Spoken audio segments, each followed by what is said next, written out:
All right, folks, we knew this was coming, and now let the games begin. They call it faith because in the face of darkness, you can see that brighter future. A faith that our best days lay ahead of us. But is it worth the fight? Do I have the courage? Is it worth the sacrifice? America has been worth it every single time. So here's the deal. I, like many of you, am very conflicted right now. I'm a Trump supporter, and I've been one since before he won in 2016 and before it was cool to be MAGA. I've spent the good portion of my television career advocating for, defending, and hyping up Donald J. Trump, and I'm damn proud of that. I wish he was my president now. And yes, he has been royally screwed over, and he's managed to win fights even when the fights have been very unfair. But he's also lost some battles and sadly a big war in 2020. Ron DeSantis, on the other hand, also a winner. The state of Florida is a shining example of freedom, of red state refuge, and proof that a conservative can win and win big, even amongst groups that don't always vote red. Ron did that. He did it the first time with the help of Donald Trump, but he did it the second time on his own merit. There is a reason Ron DeSantis is polling so high, and there is a reason the Trump team is nervous, whether they'll admit it or not. He's got a lot of W's in his column beyond just economic success in Florida. He's been on the forefront of fighting for education, on the fight to keep radical leftist indoctrination out of schools and libraries. He's also fought against illegal immigration while still winning with Latinos and Hispanics. That win in Miami-Dade in 2022 was huge. It says a lot. We have to be able to win in some urban areas. We have to be able to convince wary voting blocs that freedom and capitalism and conservatism is the answer, and Ron did that. He's also a dedicated husband and a family man, a veteran, and in the scheme of politics, a young man. We need all of those things. Those things don't just win on social media, they win with suburban women, and they win elections. Folks, it is not a bad thing to have two great candidates vying for this nomination. It's a frickin' blessing. Yet, I can't help but be reminded of the one time I pissed off Beyonce fans and the onslaught lasted for months. And I feel like Ron DeSantis is about to walk into the mega version of that beehive, and that's probably not super fair, but how he handles it will be very telling. My advice to him is to punch back, but very selectively. He cannot be afraid of Trump, and he can't ignore Trump.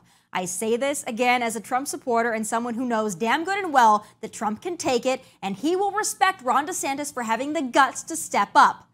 This is going to be a battle, and as much as I detest infighting, this is what it's got to be. This is our situation. I just hope both men can stay out of the weeds, because I don't care if one of them eats pudding with his fingers or if the other eats Big Macs with his frickin' toes. I don't care. You know what I do want to hear from both of these men? I want to hear how they plan to win Georgia, Nevada, Arizona, North Carolina, Pennsylvania, and Wisconsin, because we win those, we win the White House. We lose those, again, we will all suffer through a Joe plus Kamala or even a Gavin Newsom reign of terror, and by the time they get done with election integrity destruction tactics, we can basically say hasta la vista to winning modern-day elections from here on out. My advice for Ron DeSantis is to set it up like this. If I thought Trump could win, I wouldn't be running in 2024. It's really as simple as that for Ron DeSantis. He needs to convince the mega crowd that he can win a general election, and he needs to hone in on that every single time he opens his mouth. This is probably going to get ugly and blood will be drawn, but my hope is that once these two duke it out, we can quickly tourniquet the hell out of the party and head into our next and most important battle, the general election. The Democrats have more than an election machine. They have an election wood chipper. So hold on to your mega hats, folks. This is about to get wild. Those are my final thoughts, powered by 4 Patriots, the best high-quality Rebel products on the market. Use code Tommy at checkout for 10% off. Another day, another shameless pandering and delusional race bait, courtesy of the Democrats and their comrades in the fake news media. The NAACP decided to kick this one off with a bogus travel advisory for black people and other minority groups, claiming that due to Florida Governor Ron DeSantis' aversion to porn for kids plus CRT indoctrination in schools, the Sunshine State is openly hostile towards African Americans, people of color, and LGBTQ individuals. And the fake news media was more than happy to pick up this BS, light it on fire, and spread it around like the trash lie that it is. Take a listen. I think it was extremely clever, and I really appreciate the NAACP's guidance on this issue. You know, I just took my family to spring break in Florida recently, and I think about all of the folks who traveled there for sun and joy and peace and restoration. And to be reminded that actually this is getting to the point where Florida is about to be a terrorist state to many of us here in America. Certainly as a lesbian, as a Black woman, I don't want to have anything to do with the place.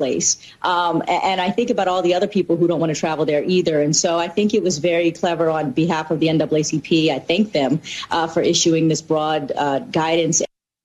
A terrorist state for Black people and lesbians, huh? Weird, because Florida's economy is thriving for all groups and races, thanks in large part to the leadership of Governor Ron DeSantis.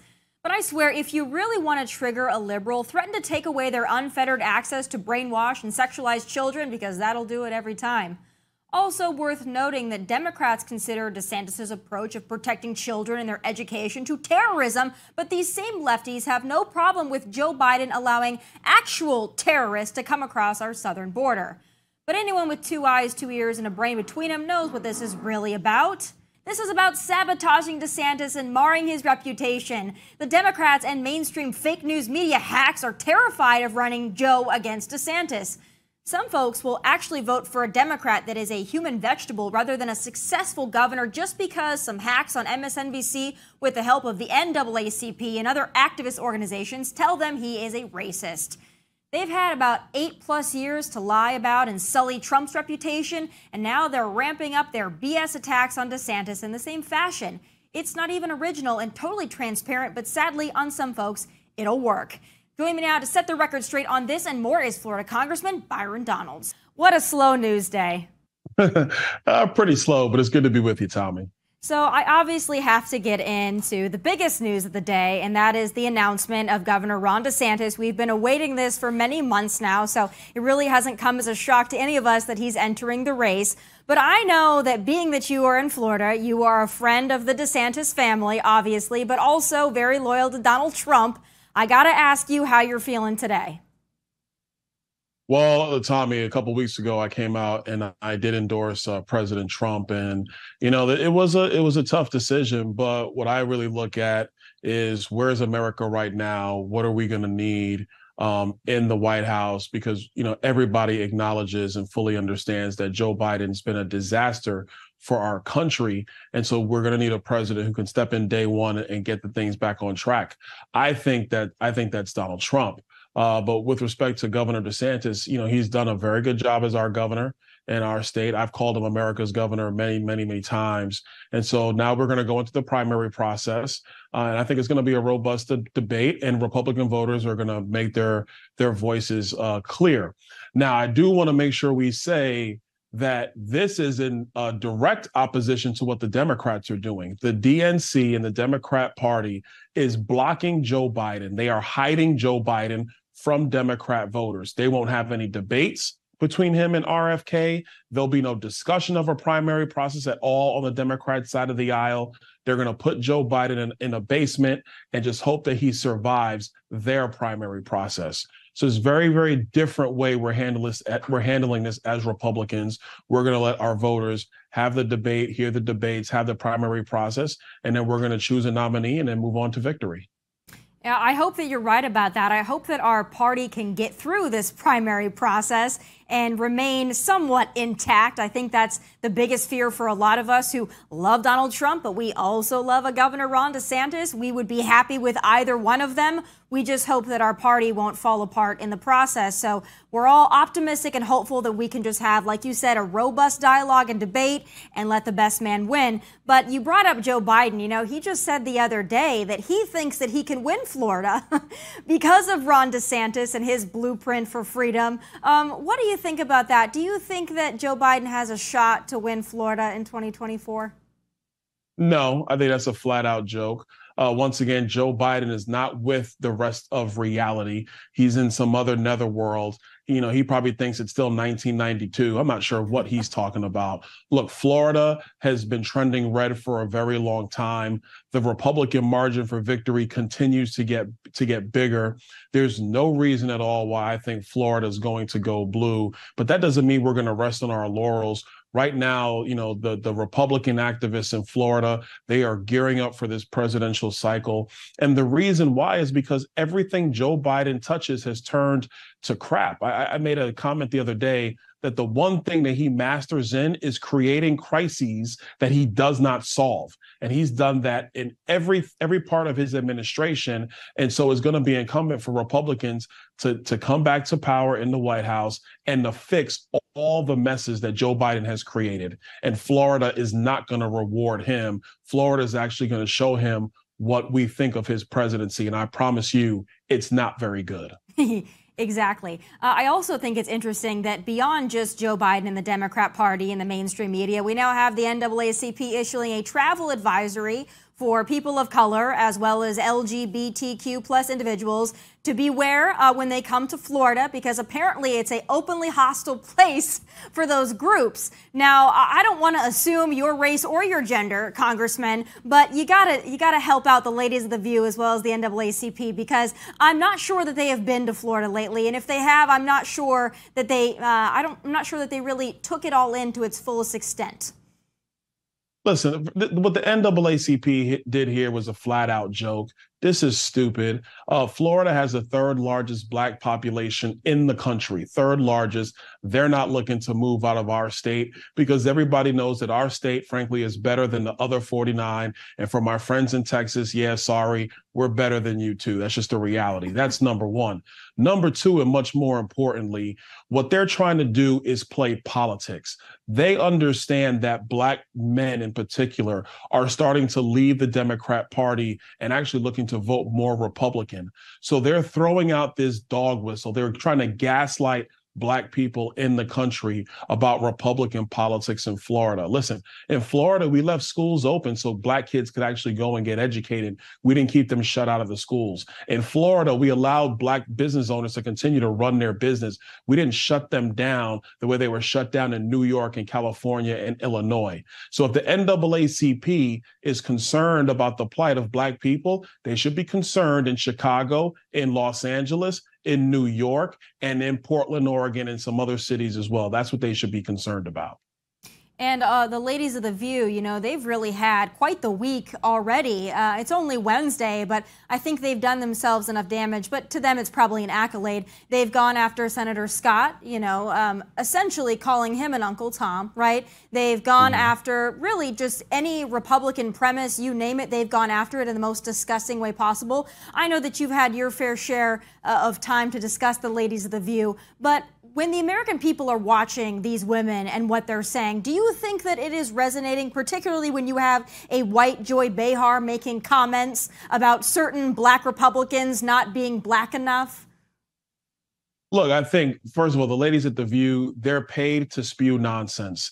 This is why they don't have people on who can challenge their worldview and actually debate them. And even in the one instance or two instances where you have a conservative on that show, all they do is talk over that person so they can't even get a point out. So they're paid to speak foolishness. Do I think that it resonates with the people? No, I really don't. It might resonate with people who just love to watch The View all day long. But I mean, how many people actually watch The View anyway? What, 1 million? If that, I don't think that they actually are really getting the bang for the buck that they think that they really are. People look at Joy Behar's comments and they're like, she's ridiculous. How is an old comic but who basically is going to educate me on what it is to be Black in America? That's just dumb. So I'm not going to listen to her. And I don't think most people are listening to her or the ladies at The View for that matter. Oh, we certainly hope so. That would be nice if people wouldn't listen to them. But unfortunately, I think that there's a lot of probably suburban women that are watching, so it's still an issue. That brings me to another discussion that's happening in our country. We've got so much going on, but we got the debt ceiling. Alas, we have to deal with that one. Can you tell me, insider perspective, how that's going, what we can expect in the coming days and even week? Well, look, as of now, it doesn't look very good. There's no deal. I don't even think we're close to a deal, frankly. And this is indicative of something that Joe Biden continuously does. There is a crisis on his watch. He puts his head in the sand. He ignores it. He doesn't talk about it. And when it hits an apex, then he wants to show up and say that he's got the strategy. The reality is that he doesn't have any strategy. House Republicans, our position is clear. We want to cut spending and get back to pre-COVID levels so we can get the fiscal health of our nation back on track. That all makes sense. But let me tell you what the Democrats and Joe Biden want to protect. They want to protect these Green New Deal subsidies in the Inflation Reduction Act. For them, it's okay to have massive tax breaks for these green companies who are all owned and run by rich billionaires on the left side of our politics. They love tax cuts for their favorite interests. But if you say we want to give small business owners a tax cut, then the left says, oh, people aren't paying their fair share. These tax cuts are going to cost $1.2 trillion over a decade. $1.2 trillion. That's what it costs. But you think Joe Biden wants to get rid of those in order to be able to raise the debt ceiling? They're screaming bloody murder and saying no. And all this is about the Green New Deal. That's what it's all about. So House Republicans, we have a plan. And my message to the speaker and to the negotiation team is stand firm, because the polling is now coming out.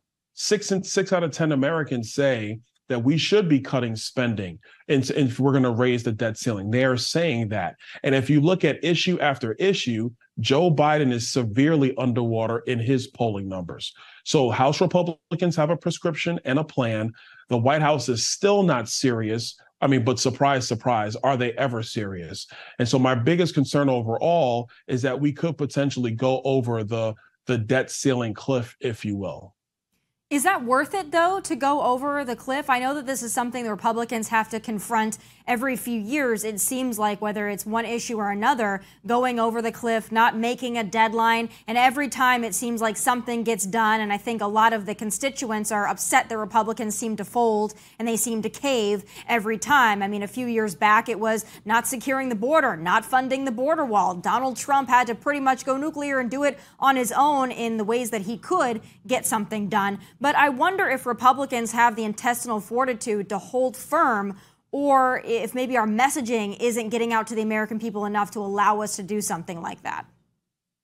Well, actually, I believe we are going to hold firm. I definitely think it's the right thing to do. And also, I think our messaging about that is starting to resonate in different parts of the country. What I understand is that you have a lot of business interests who are calling the White House, telling the White House that they need to hurry up and make a deal.